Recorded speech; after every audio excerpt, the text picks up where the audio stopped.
Hello guys, good morning everyone. Welcome to 21st Century IAS Academy online Indian economy classes. So we are in the chapter of taxation and fiscal system. I think most of the things in this chapter we have already finished in the last class. We have stopped at this slide. We have already seen what is meant by fiscal deficit, primary deficit and monetized deficit. And I already told you the difference between the fiscal deficit and primary deficit. Some of you have even questioned raised doubts. Sir, why the primary deficit is more important? So that day also I gave the clarification on this, why primary deficit is more important, because fiscal deficit means the government is spending 10 rupees but it is getting only 8 rupees. So that deficit of 2 rupees the government is borrowing. So in the primary deficit, what exactly we are saying is, in the 2 rupees borrowing as part of the fiscal deficit, how this 2 rupees is been again spended by the government, whether it is spending for any new construction of assets or it is paying the old interests. For example, in 2021 the government has borrowed something.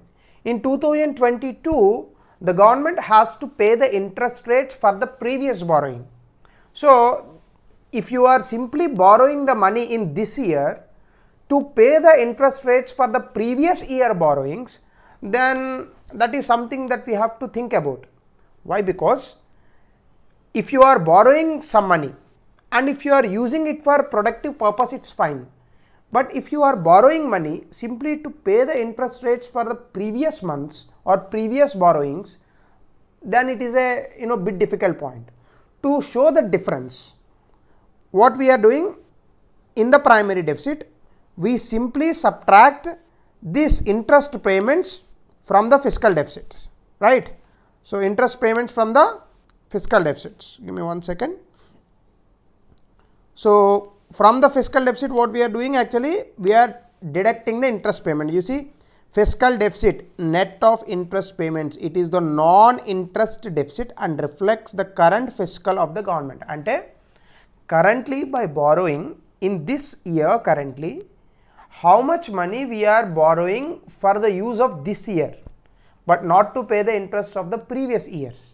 So that is the effective fiscal deficit. And oka rakanga meer em cheppachu, primary deficit is nothing but effective fiscal deficit or current year's fiscal deficit, right? So I know that it is little bit confusing, but remember this, fiscal deficit includes total borrowings of the government in a particular year. Primary deficit includes total borrowings of the year minus how much interest payments we are spending or we are giving as part of the this year borrowings. How much interest rate we are paying for the previous years, that we are deducting. That is called primary deficit. So I hope that this gave you some clarification. The next part is ways and means advances. Last time I told you, whenever the government is in deficit, it needs to borrow. How actually the government borrow? The major channel from where the government can borrow is RBI and also the normal banks. Generally we call this as government is borrowing from the market. How the government is actually borrow from the market? It release some bonds, treasury bills, like that. For example, if the government is giving you a bond which is worth of 1 lakh rupees, if you are buying it, after some point of time the government will return the money with interest rate. So that is how the government borrows the money. So generally government can raise the money from the market in a very limited manner. So one major channel from where the government can actually borrow, that is RBI, Reserve Bank of India. So initially from the Reserve Bank of India, the government used to borrow in the name of monetized deficit and deficit financing. I already explained you these concepts. We have dropped these concepts into 1997. One deficit, one type of deficiting, that is deficit financing, and monetized deficit we left in 2006. So that time what we used to do, if the government is borrowing the money, that money RBI will give to the government by printing the new currency. But I explained this also, whenever the RBI is giving in such a way, this will increase the debt levels of the government unnecessarily and this will burden the future governments, and also the government will raise the taxes simply to take this money from the public, because whenever the government is borrowing from the RBI, it has to pay back, but that borrowing, it should not come from printing new currency. Okay, so kabatti we have invented one new concept, that is called ways and means advances, right? What is meant by ways and means advances? This is one way of borrowing the money from the RBI by the government. By the government here means government includes the central government and the state governments, the union government and the state governments too. In this ways and means advances, the RBI will give the money, but not by printing the new currency, but it will give it from its reserve money. RBI ki reserve money అని పక్కన ఉంటుంది, కొన్ని వేల కోట్లు ఉంటాయి. So రీసెంట్గా దానిపైన చాలా గొడవ జరిగింది, we will talk about it later, but that is called reserve money. So from the reserve money it will give. So ways and means advances, first of all, to central government or union government. How? The limit and the period of ways and means advances is decided by the central government in consultation with RBI. అంటే ముందే ఒక rule పెట్టుకుంటారు. For example, whenever the government wants to borrow the money from the RBI, what are the modalities for that borrowing? So if the government is borrowing this much of money, in how many days it has to return the money to the RBI, with what interest rate? So the interest rate for ways and means advances is same as repo rate. So all of you know what is meant by repo rate. I have explained this topic in the monetary policy chapter. Repo rate is the rate at which the banks pay the interest to the RBI for taking the loans, right? Short term borrowing అని మనం చెప్పుకున్నాం. So the interest rate for ways and means advances is same as repo rate till how many days? Till 90 days. If it crosses 90 days, then you have to give repo rate plus 1% extra, right? It is allowed for a maximum of 10 consecutive working days, right? It is allowed for a maximum of 10 consecutive working days. Okay, leave this point if you are facing it difficulty, you don't need to go that much of technicalities. But here to state governments, the limit actually varies from the state government depending upon the economic size. For example, for Telangana and Andhra Pradesh, it can give, the RBI can give more money, but when it comes to states like Bihar, it can give very less money. Why? Because it's a poor state. For a state like Nagaland, it gives even less money. Why? It is even more poorer than all these states. So to the state governments and the central government, if any of these governments wants to borrow, then we call it as ways and means advances. That is where the government has to pay the interest rate. That is very much important, right? So deficit financing already we have seen. So ways and means advances, generally this is. So in the ways and means advances also there are two types. One is normal, another one is special. Normal means interest is repo rate. Special means repo rate minus 1%. Okay. So generally first special will be taken, after that they will come to the normal, right? Generally మీరు ఏమనుకుంటారు, normal comes first అని అనుకుంటారు. కాదు, special comes first, normal comes second, because special interest rate is repo rate minus 1%. Okay. So here if you see short term borrowings by the states, overdraft facility will also be provided. For example, if the limit, let's say for Telangana government the limit is 20,000 crore. If they want to borrow beyond this limit, then they have to pay extra 2% interest rate. Okay, maximum it can be given for 5 days. So generally ఇది ఎలా ఉంటుందంటే తీసుకోవడం ఇవ్వడం ఇచ్చిపుచ్చుకోవడం అన్నమాట. So generally you have to take the money and after that you have to return the money. You have to take the money, you have to return that money. So it generally goes like this. So limit for a number of state can be in OD during a quarter. You no need to study all these things. You just remember these things. Ways and means advances means the state governments or the union government, they can borrow from the RBI, but for that they have to pay the interest rates. Till 90 days the interest rates will be like repo rate, and after that they have to pay extra 1% on the repo rate. Again the ways and means advances are two types. One is special and the one is normal. Special means repo rate minus 1%, normal means just repo rate. Okay, so that is about ways and means advances concept. The next one is inverted duty structure. These are some miscellaneous topics which I left in the earlier. So what is meant by inverted duty structure? I will explain this concept very briefly. After that you can take this as notes.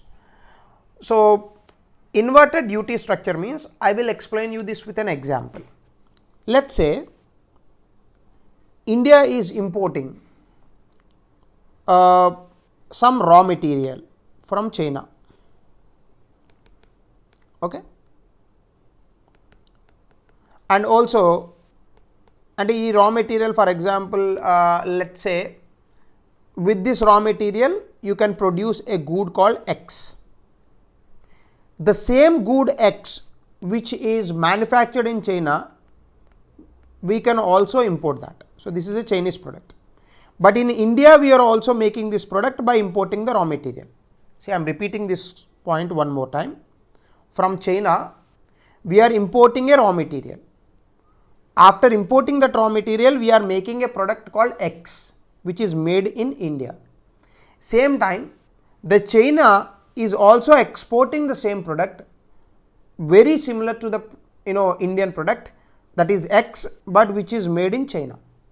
For example, on this final product, on this raw material, in both of these products we have to levy some tax. Generally we call it as customs duty or else import tax, anything. So if the tax on raw material is higher than the tax on finished good, that is called X in China, then it is called as inverted duty structure. Enduku? For example, if you are putting more tax on raw material, then the Indian product final price will increase. But if you are putting the less tax on the same similar product called X which is made in China, then this would be sold in the market for a less price. So for example, let's say raw material is 5 rupees, tax on raw material is 5 rupees, Indian product is, let's say, 15 rupees, but the Chinese product, it is coming for only 12, 10 rupees its cost, 2 rupees is only tax. You see here, tax we are applying on the final good for 2 rupees, but here we are putting the tax as 5 rupees. Ante when the raw material tax is higher than a finished good, then we call it as inverted duty structure. You see, duty on certain raw materials is higher or same as compared to the finished goods in which these materials are used.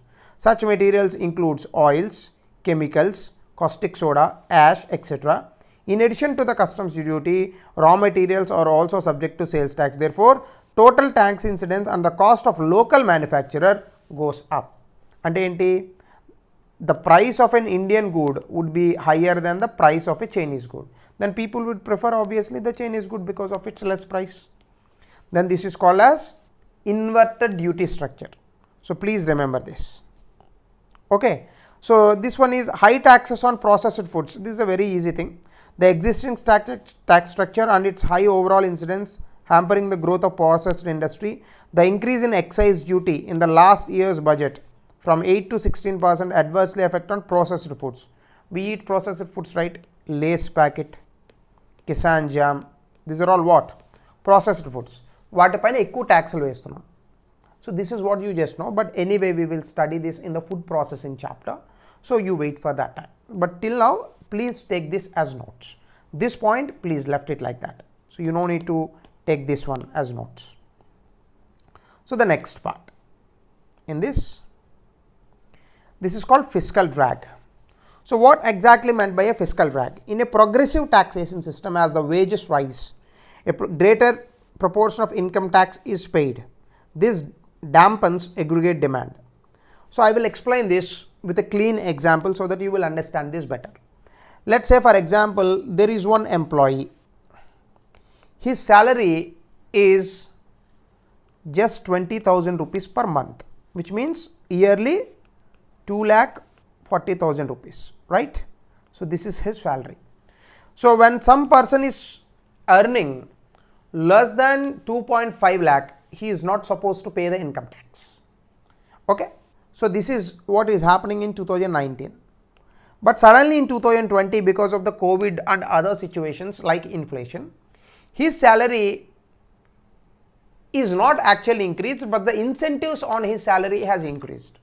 మీరు ప్రతిసారి వింటూ ఉంటారు, sometimes in the news government says the dearness allowance for the public sector employees or the government employees has increased. The dearness allowance, దాన్నే we call it as DA, that is called dearness allowance. So why it is increased? Generally whenever there is an inflation situation in the economy, to support these people, because the prices of the goods have increased, because of this reason we increase some incentives to the salary. So because of this dearness allowance in 2020, his salary increased to 2.5 lakh. So why this has increased? Simply because there is inflation. Inflation means what? Rise in price of goods. But now what happened? Because he is earning 2.5 lakh, now he comes under the tax net, income tax net. Now he is supposed to pay some 5% of income tax. ఇప్పుడు ఇక్కడ యాక్చువల్గా ఏమైంది? He can say my salary has increased, but he can also say my disposable income has got decreased. I'm repeating my point one more time. Why? Because when he was earning 2.4 lakh, there was no need for him to pay any tax. But today he is supposed to pay the tax because he is under the income tax net. Now out of his 2.5 lakh income, some 5% of the tax he is supposed to pay. 5% in the sense how much? 5 to 10,000, 5 is 12,500 rupees he is supposed to pay the tax. Isn't it so? So because of that he is facing a loss of 12,500 rupees. So what he will do? He will reduce his consumption. Yesterday if he was eating biryani twice a week, now he will eat the biryani only 1 day per week. So అప్పుడు ఏమవుతుంది? The aggregate demand will decrease. Why? Because his disposable income in the sense the income which you can spend. For example, if you are getting 1 lakh salary per month, and out of that if 60,000 rupees you are paying in terms of EMI or other consumption like rent, etc., so on and so forth, that 40,000 rupees is called disposable income, the income which you can spend. But now his disposable income has got decreased because he is paying more money as taxes. Because of that the aggregate demand will decrease, and because of that the overall GDP may also decrease. Are you getting the point? So people's gross income, inflation means gross income as percentage of the GDP are same actually, even if his salary increases but his actual income is same. Isn't it so? Right? Because we are giving dearness allowance simply because the prices have raised. That's why we have raised the salary also. So rising wages means more people are in the tax bracket in 2018. The greater income tax burden dampens greater aggregate demand. So the next part is given goods. So given good means, see generally if you see whenever there is a demand the prices increases, right? For example, whenever there is a demand for a particular good, the prices increases. Isn't it so? For example, today if you go outside, generally if you buy any product, let's say a product like milk, so if the demand increases, the price increases. If the demand decreases, the price decreases. But here given good means if the price increases then the demand increases, ante reverse anamata, reverse to the normal goods, then that is called given good. Generally what happens, when the demand increases price increases, but here in this case when the price increases then the demand increases. Generally this happens in a very awkward kind of situation. Generally this happens for normal goods also. So then if such situation comes, we call it as given good. A given good is a good for which the demand increases as the price increases and the demand falls when the price decreases. So given good, it has an upward sloping demand curve. So this is how it actually, and sometimes why actually I have given this curve to you, because sometimes UPSC will do this thing.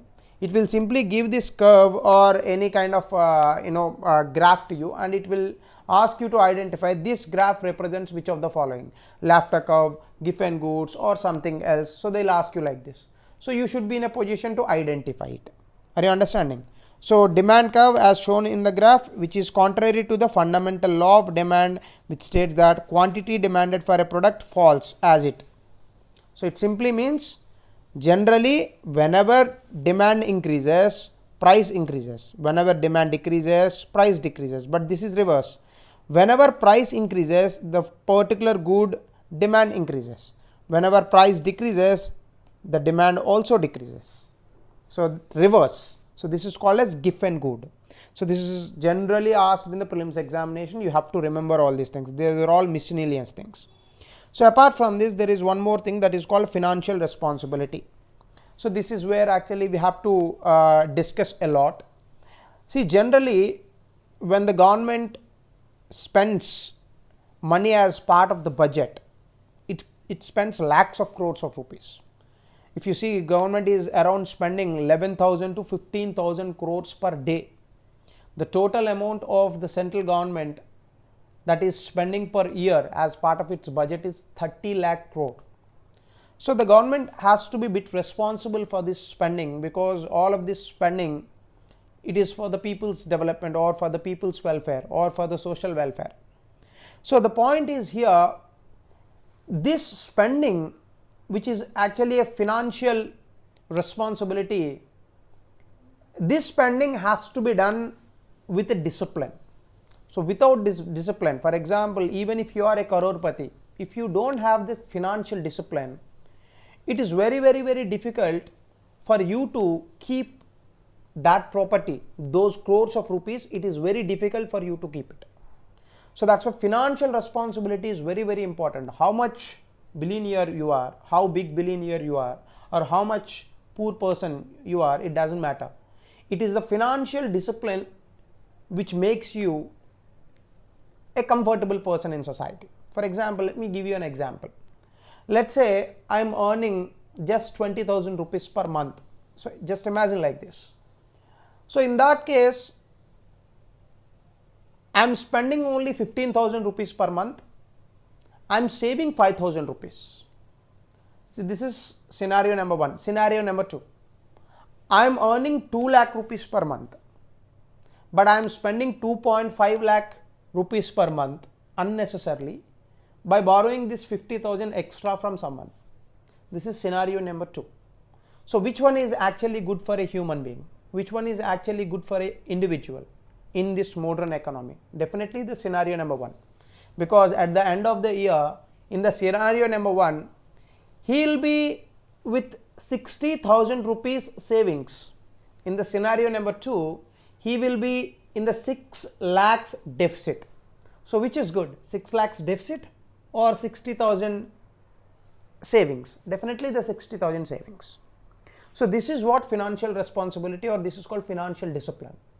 This particular financial discipline has to be followed by the government also, which means whenever the government is spending the money, it has to be careful.